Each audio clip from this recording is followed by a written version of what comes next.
Game changer మరి hit అయ్యే chance ఉందా? మరి శంకర్ గారికి ఇంత ప్రెస్టీజియస్ ప్రాజెక్ట్ అయిన గేమ్ చేంజర్ ఏమవబోతుంది?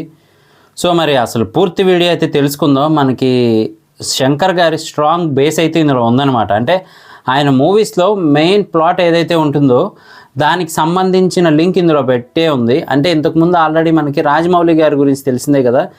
ఏ మూవీ అయినా కానీ అంతకుముందు జరిగింది ఏదైతే హిస్టరీ ఉంటుందో దానికి లింక్ అయి ఉంటుందన్నమాట గతం అనేది. సో ఆ గతం చాలా పవర్ఫుల్గా ఉంటుంది. అలాగే ప్రజెంట్ సిచ్యువేషన్లో ఉన్న హీరో కూడా ఇంకా పవర్ఫుల్గా నటిస్తాడనమాట. సో అలా అయితే ఆయన సినిమాలు హిట్ అవుతూ ఉంటాయి. మరి శంకర్ గారి పరిస్థితి ఏంటి? అసలు ఆయన ఇంతకుముందు చేసిందే ఇందులో రిపీట్ చేశారు. మరి అదేంటి అనేది మనం తెలుసుకోవాలి కదా.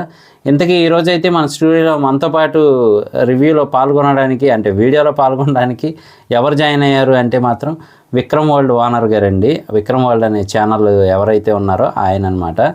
సో నమస్తే సార్. హాయ్. ఓకే, మరి ఆలస్యం చేయకుండా ఫుల్ వీడియోలోకి వెళ్ళిపోదాం. వెళ్ళే ముందు లైక్ చేయండి, అలాగే సబ్స్క్రైబ్ చేయండి. మరి పదండి.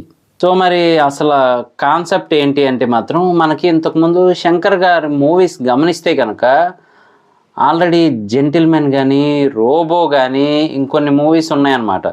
అందులో మెయిన్ ఏంటి అంటే మాత్రం ఆయన అసలు ఇప్పుడు ఇలా ఉండడానికి కారణం ఏంటి అనేది చూపిస్తారు. అంటే ఇప్పుడు జెంటిల్మెన్లో అర్జున్ గారు కానీ, లేదు అంటే కనుక రోబోలో కానీ, లేదా అపరిచితుల్లో కానీ అసలు అలా సైకలాజికల్గా ఎలా మారిపోయారని చూపిస్తారు.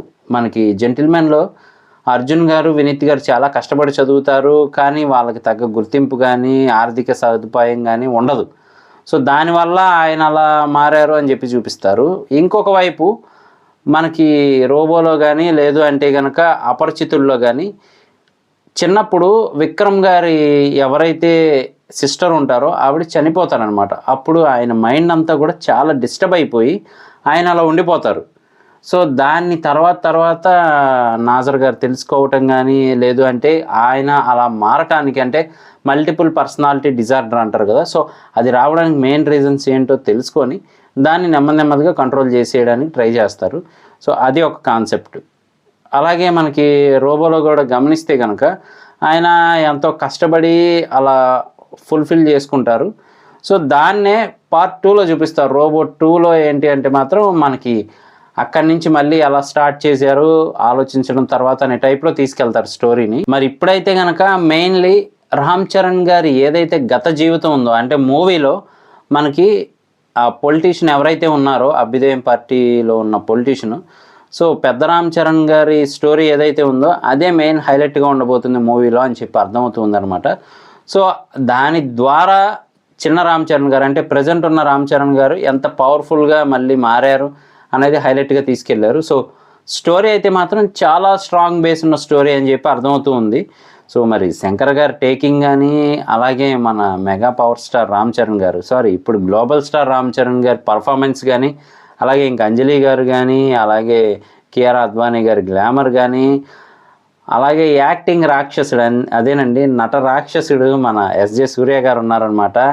అలాగే ఇంకొక పక్కన మనకి సముద్రకని గారు కూడా ఉన్నారు.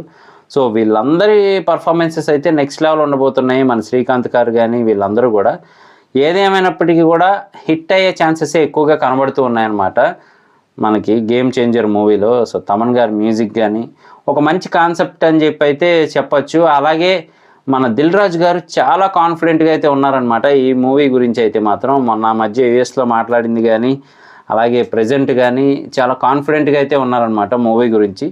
సో చూద్దాము మరి మొత్తానికైతే మాత్రం గేమ్ చేంజర్ కలెక్షన్స్ భారీగా చేంజ్ చేస్తుందా, ఏమవుతుంది అనేది మాత్రం మనం వెయిట్ చేసి చూడాల్సిందే.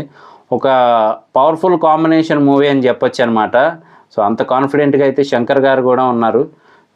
సో ఇది వీడియో మీకు నచ్చింది అనుకుంటున్నాను. నచ్చితే కనుక లైక్ చేయండి, సబ్స్క్రైబ్ చేయండి.